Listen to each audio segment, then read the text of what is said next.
লা লা লা লা লা লা লা।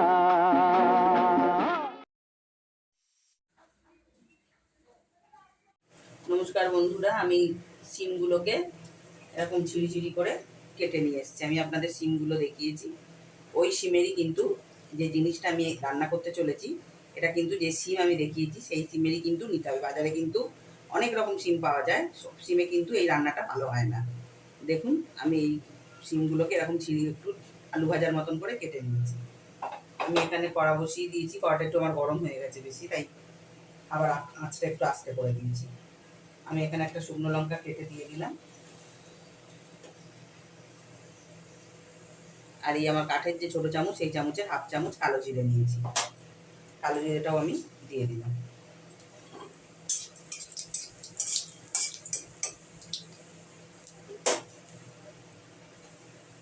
কালো জিরেটা গন্ধ হলে আমি কাঁচা লঙ্কা কটা দিয়ে দিই। কাঁচা লঙ্কাটা ভাজা ভাজা করতে হবে না, একটু ফুটফাট আওয়াজ হবে, তার মধ্যে চিনিগুলোকে দিয়ে দিতে হবে।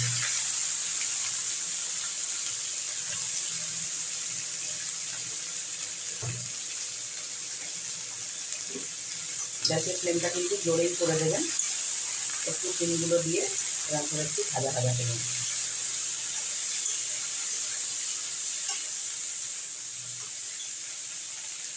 এই ভাজাটাই কিন্তু একটু ঝাল ঝাল, একটু মিষ্টি, সব রকম মিষ্টি রান্নাটা আর কি।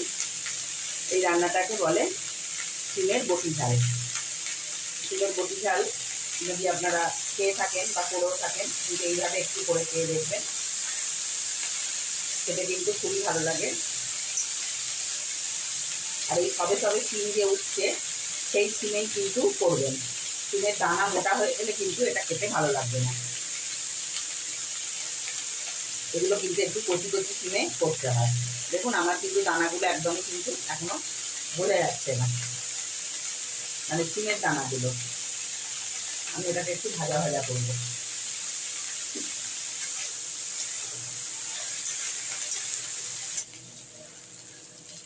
দেখুন, সিমগুলোতে কিন্তু আমি নুন হলুদ কিছুই দিইনি।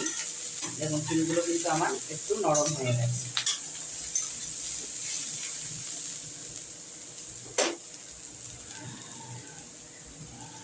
এবার আমি এখানে প্রথমেই আগে পরিমাণ মতো নুন দিয়ে দিলাম।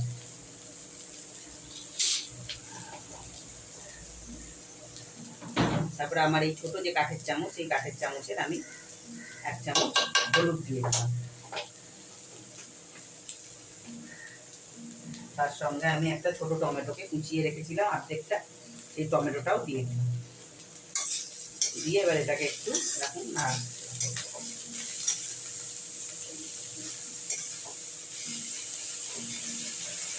ডিমের এই বটি ঝাল সত্যি কথাই খুবই সুন্দর লাগে খেতে। আমি আবারও বলছি, এরকমভাবেই একটু বানাবেন, বানিয়ে খেয়ে দেখবেন, রুটি ভাত সবার সঙ্গেই ভালো লাগে।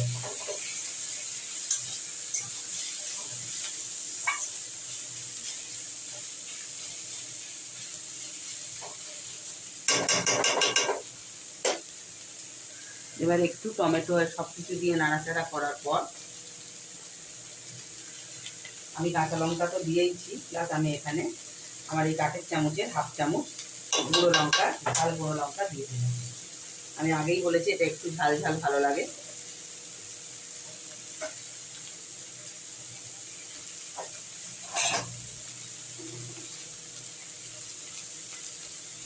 তার সঙ্গে আমি অল্প একটু মিষ্টিও অ্যাড করলাম।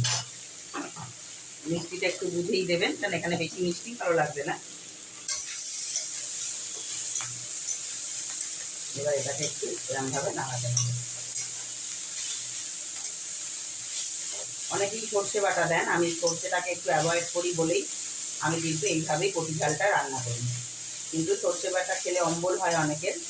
যাই হোক, আমাদের পরিবারে একটু সর্ষে বাটাটা মানে একটু অ্যাভয়েড করেই খাই, সেই জন্য আমরা এইভাবে রান্নাটা করি। এইভাবে যদি রান্নাটা করেন দেখবেন আপনাদেরও এটা খেতে ভালো লাগবে।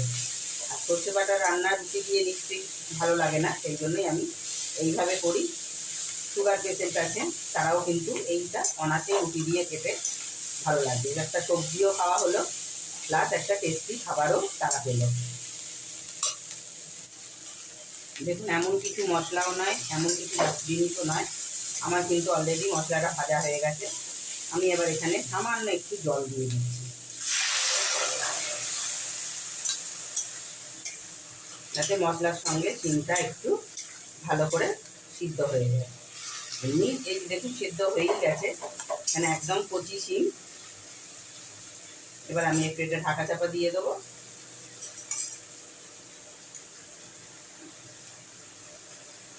তারপরে আমি ফেরত আসছি।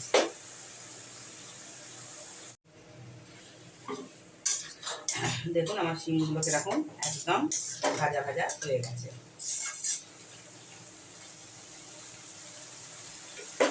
আমি এই পর্যায়ে একটু গ্যাসের ফ্লেমটা আস্তে করে দিলাম। আমি এখানে কিছুটা ধনেপাতা কুচিয়ে রেখেছি, আমি ধনেপাতা কিছুটা দিয়ে দিলাম।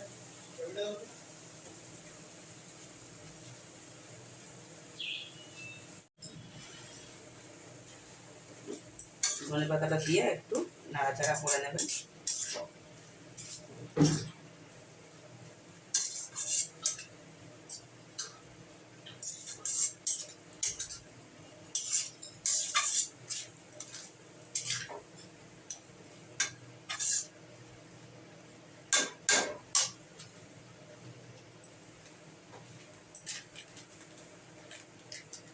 আর সামান্য একটু গরম মশলার গুঁড়ো দিয়ে দেবেন।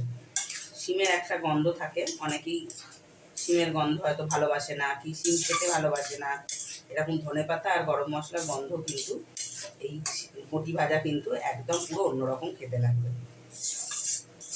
এরকম করে একবার খেয়ে দেখুন কেমন লাগে, আমাকে অতি অবশ্যই জানাবেন।